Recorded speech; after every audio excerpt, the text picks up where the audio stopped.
Lukas 19. Joshua beskryf dit. Ons weet dit nie. Vers 12 sê. Hy het dan gesê, 'n man van hoë geboorte, 'n man wat van bo gebore is, het na 'n ver land gereis om vir homself 'n koningskap te ontvang en dan terug te kom. Joshua praat van homself.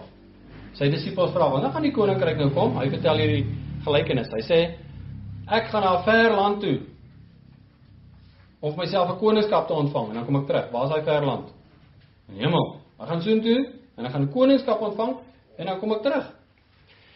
En nadat hy 10 van sy diensknegte geroep het, gee hy hulle 10 ponde en sê vir hulle, dryf daarmee handel totdat ek kom. En Joshua sê vir sy disippels, gaan verbreek die werke van die duisternis, gaan verkondig die evangelie, doen wat ek gedoen het tot ek terugkom. Waarmee vind hy jou besig terwyl hy nie hier is nie? Hy gee die opdrag, hy sê, gaan dryf handel. Dis in die wêreld wat ons ken, 'n vergelyking. Hy gee vir ons elkeen 'n pond en hy sê, gaan werk daarmee, om wat te doen? Om in die koninkryk van God te werk, nie die koninkryk van duisternis nie. Hy is nie van hierdie koninkryk nie. Hy gaan nie vir jou opdrag gee om hier iets te doen in hierdie wêreld nie. Sy opdrag is in sy koninkryk. En sy medeburgers het hom gehaat en 'n gesandskap agter hom aangestuur om te sê, ons wil nie hê dat hierdie man koning oor ons moet wees nie. Joshua gaan na die koninkryk van sy vader toe om sy koningskap te ontvang. En die mense op die aarde stuur 'n berig agterna en sê, moet asseblief nie vir hom koning maak nie, want dan kom hy terug en ons hou nie van hom nie. Dis wat hy sê. Hulle stuur 'n gesant agterna, 'n boodskapper, en sê, ons soek nie hierdie ou nie. Hy moet nie oor ons koning wees nie. Want wat gebeur? Die mense van die koninkryk van die duisternis hou nie van die koning van die lig nie. Hy het ander reëls. Ons wil leef volgens die reëls van die duisternis. Ons hou nie van hom nie. Maar hier is nou die profesie en toe hy terugkom. Hierdie moet nog gebeur. Joshua gaan terugkom. Maar toe hy terugkom, na hy sy koningskap ontvang het. Dit beteken toe hy hier was. Wat het hy vir Pontius gesê? Ek is 'n koning, maar nie van hier nie.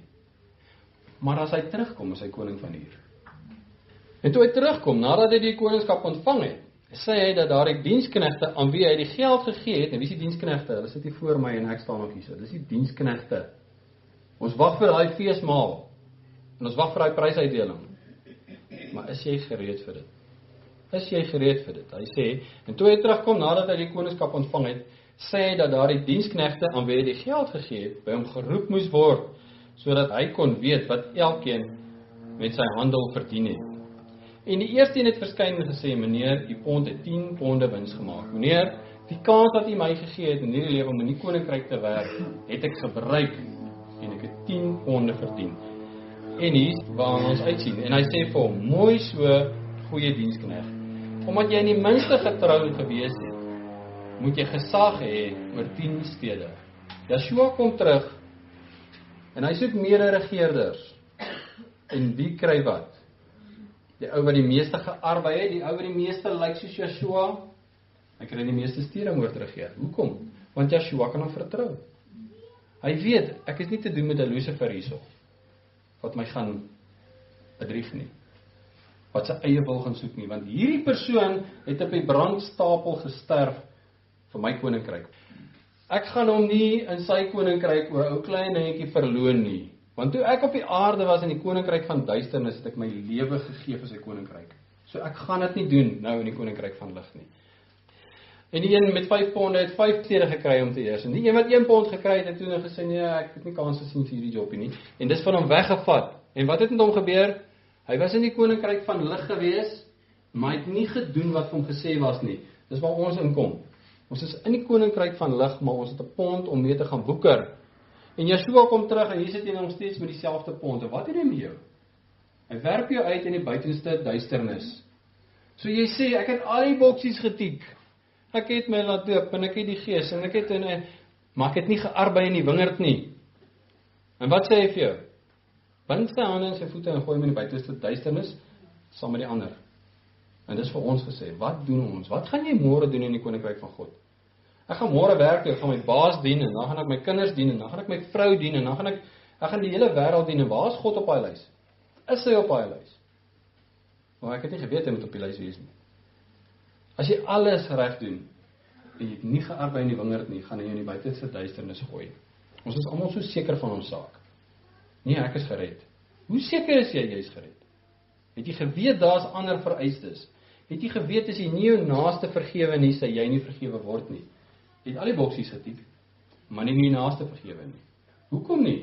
Weer eens dieselfde, as jy in die koninkryk van God is en hy stel jou aan as 'n heerser, en jy het nog steeds wraak aan jou hart teenoor 'n persoon, en jy het 'n verheerlikte liggaam, jy's 'n magtige wese, wat saam met Yeshua regeer, en daar is daai persoon, vir wie jy nog wraak in jou hart het, en hy's 'n gewone mens, en jy het 'n verheerlikte liggaam, wat gaan jy met hom doen?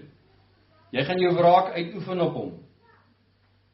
So nou sê Yeshua, al is jy hoe pragtig, maar jy het nie vergewe nie, sal jy die koninkryk van God nie ingaan nie, want jy gaan jou wreek op daai persoon. En in sy koninkryk gebeur dit nie. So hy kan nie waag om jou in te vat nie. Dis nie soos ons die evangelie ken, of wil ken nie. Jy weet, ek wil net eers daar op die kontrak teken en alles is afgehandel. Maar dis nie hoe dit is nie. Ons moet volhard tot die einde toe. Die vers 24 sê, en aan die wat daar staan, sê hy, neem die pond van hom weg, en gee dit aan hom, wat 10 ponde het. En hulle sê vir hom, meneer, hy het 10 ponde. Want ek sê vir julle, aan elkene wat het, sal gegee word. Maar van hom, wat nie het nie, sal weggeneem word, ook wat hy het. Nou, ook wat hy het, beteken, hy het dit gekry. Hy het nie gewerk vir dit nie, hy het nie verdien aan dit nie, hy het dit nie meer gemaak nie, maar gaan dit ook vat. Maar daardie vyande van my, wat nie wou hê, dat ek koning oor hulle sou wees nie, bring hulle hier en slaan hulle voor my dood. Dit gaan ook by die feesmaal gebeur. Kan jy dink, die dag van die prysuitdeling, en ons drink weer wyn saam met die koning, en deel van die seremonie, is om mense dood te slaan. Ken die God, ken die mense van hierdie wêreld, daai God, daai Yeshua, of ken hulle ander ene? Ken die Jesus wat net alles goedkeur, wat net tevrede is met alles, wat net almal oorsien. En hierdie is die dag van sy triomf, en daar's 'n feesmaal waar almal vrolik en bly is. En dan sê hy, daai wat rebels teen my was, wat my nie as koning wil hê nie, bring hulle hier en slaan hulle voor my dood. Nie gooi hulle in die tronk, vat hulle weg waar ons hulle sien nie. Kom slaan hulle voor my dood. Ander God is wat hierdie wêreld ons voorstel.